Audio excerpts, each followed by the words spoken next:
साथियों, जय भीम, नमो बुद्धाय। जैसा कि हम साथियों आज बिजनेस के अध्याय पे फिर आपसे चर्चा कर रहे हैं और आज का अध्याय जो है थोड़ा सा सामाजिक स्तर से जुड़ा हुआ है और इस पे हम बात करेंगे, चर्चा करेंगे। आज हमको लेखक किस तरीके से इस अध्याय के द्वारा हमें अच्छी तरीके से समझाने की कोशिश कर रहे हैं और आज का विषय है हमें आर्थिक आज़ादी की लड़ाई लड़नी ही चाहिए। अब आज यहाँ अर्थव्यवस्था के विश्वास पे इस अध्याय के जरिए हमें बताना चाह रहे हैं कि जब तक हम अर्थ में समानता नहीं लाएंगे तब तक जो है कि देश में सामाजिक समानता जो है कि इस तरीके से मिलना संभव है और जो है कि ये ग्रह बराबरी बनी रहेगी और इसके कारण ऊंच नीच का भेदभाव और दबाव और इसी कारण से जातियों का छुआछूत भी जो है कि ये चरम सीमा पे बढ़ता रहेगा। इससे देश का विकास नहीं होगा बल्कि देश की क्षति होगी। इसी बात को लेखक लिख करके वो समझा रहे हैं, बता रहे हैं कि हमें किस तरीके से करना चाहिए। आज वो बता रहे हैं, लिख रहे हैं कि हम बहुत दिनों तक सामाजिक जो है कि समानता के लिए संघर्ष करते रहे। समाज में व्याप्त छुआछूत, मंदिर प्रवेश, हिंदू धर्म ग्रंथों के प्रति नाराजगी जताते हुए आक्रोश में रहे। काफ़ी हद तक वह समय की मांग के अनुसार सही भी था, लेकिन अब परिस्थितियां बदल गई हैं। अब छुआछूत जैसे मसलों से नहीं उलझना है।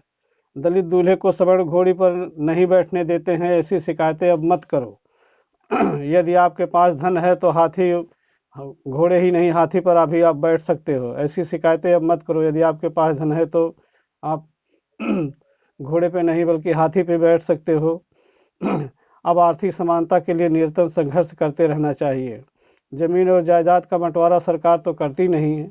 दलितों का आर्थिक शोषण जारी है। बाबा साहब अम्बेडकर ने हमें संघर्ष करना सिखाया है। आर्थिक ताकत के बिना हमारा उद्धार संभव नहीं है। साथियों, यहाँ इन पंक्तियों के द्वारा लेखक ये कहना चाह रहे हैं कि जो आज मौजूदा सामाजिक स्थिति है, सामाजिक दशा है, उस चीज़ का विषय को आप इतने तवज्जो के साथ ना दें, इतना ध्यान इस पर ना दें। ठीक तरीके से अगर कहने का मतलब हो तो समझा रहे हैं कि इस तरीके से इस पर इतना जोर देने की ज़रूरत नहीं है, बल्कि आप इस तरीके से करिए कि हम किस तरीके से आर्थिक रूप से मजबूत होंगे। अगर आप आर्थिक रूप से मजबूत हैं तो साथियों जो है कि आपको मान सम्मान और हक अधिकार सब कुछ मिलने के लायक आप बनेंगे। लेकिन उससे पहले आप जो अपनी ताकत है, अपनी एनर्जी है, उसको ऐसी चीज़ों में बर्बाद करके जो है किसी का शिकायत करें तो ऐसे करके जो है कि आप अच्छा कदम नहीं उठा पा रहे हैं, बल्कि इससे आपको कोई लाभ मिलने वाला नहीं है। अब कुछ पंक्तियाँ यहाँ दोहों के रूप में हमें लेखक लिख रहे हैं साथियों, उससे हमें सीख लेनी चाहिए कि कितने अच्छे तरीके से हमें जो है कि आगे बता रहे हैं लेखक कि हमें कैसे और क्या करना चाहिए। हमारे श्रम पर पलता है जमाना, हम मजदूर क्यों बने रहें। हमारी हथेली से बनते हैं महल, हम मजदूर क्यों बने रहें। हम अन्नदाता हैं, हम ही निर्माता हैं, हमें पूरा हक चाहिए। हर सुख सुविधा बनाने वाले हम सुख सुविधा से दूर क्यों रहें। साथियों, गौर करने की बात है, कितनी अच्छी लाइनों के द्वारा संकेत दे रहे हैं। आगे फिर लिख रहे हैं, आगे की लाइनों में सम्मान से जीना सीखें, सागर की लहरें कह रही हैं कभी रुकना नहीं वो भीम सेनानी। बाबा साहब की कर्मभूमि लहराती है, ललकारती है। अभी रुकना नहीं वो भीम सेनानी, हर बाधाओं को पार करना, कभी झुकना नहीं वो भीम सेनानी। यहाँ बाबा साहब ने खास करके बहुत विशेष ध्यान दिया है और ऐसी सुंदर पंक्तियाँ हमें लिख करके और कितने अच्छे ढंग से वो हमें समझाने की कोशिश कर रहे हैं। हमें भी इस पर सोच विचार करके और खूब बढ़िया तरीके से विचार करना चाहिए और ये सोचना चाहिए कि लेखक यहाँ किस तरीके से हमें सचेत कर रहे हैं कि हमें अर्थ के विषय पे कितना ज़रूरी है। बाबा साहब ने अर्थ में जो है PhD कर करके बहुत बड़े वो ज्ञाता थे इस देश के और उन्होंने इसको समझ करके जो कि हमारे लिए लिख करके संदेश गए हैं। कमी हमारी है कि जो कि हमारे युवा साथी या हमारे समाज जो है कि इस चीज़ को जागरूक नहीं करते हैं। खास करके ध्यान दिया जाए तो दलित समुदाय का जो है समाज का है, इनकी आर्थिक स्थिति काफ़ी कमज़ोर है और बहुत पहले से ही कमज़ोर है।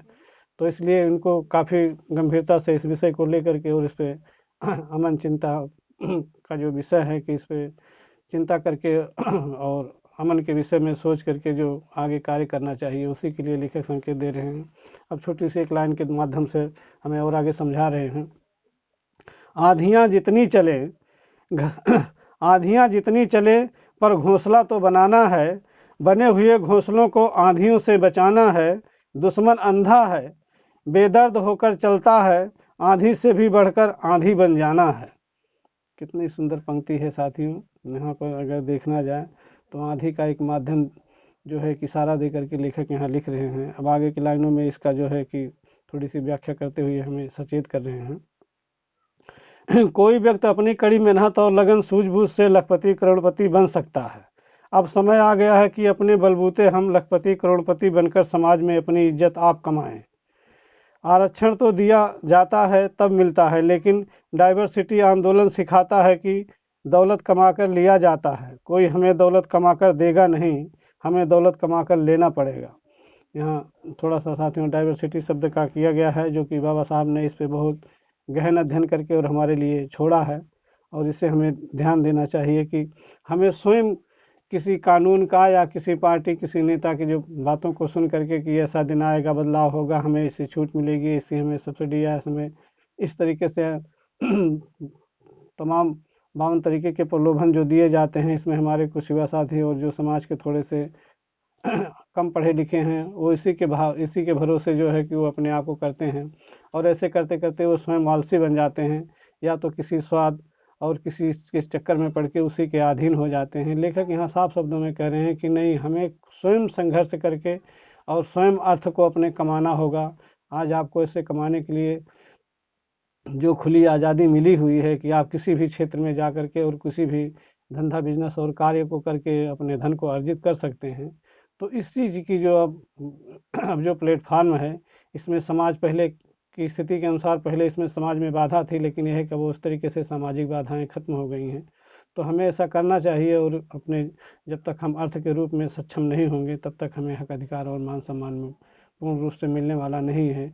इसी बात को लेखक का यहाँ कहना है और इन्होंने इसी पंक्तियों के माध्यम से जो हमें समझाया है वो बहुत बेहतर है और बहुत सराहनीय है साथियों। इसी के साथ यहाँ वाणी को विराम लेते हैं। अगले अध्याय पे फिर आपसे हम चर्चा करेंगे साथियों। तब तक के लिए आप सभी को जय भीम, नमो बुद्धाय।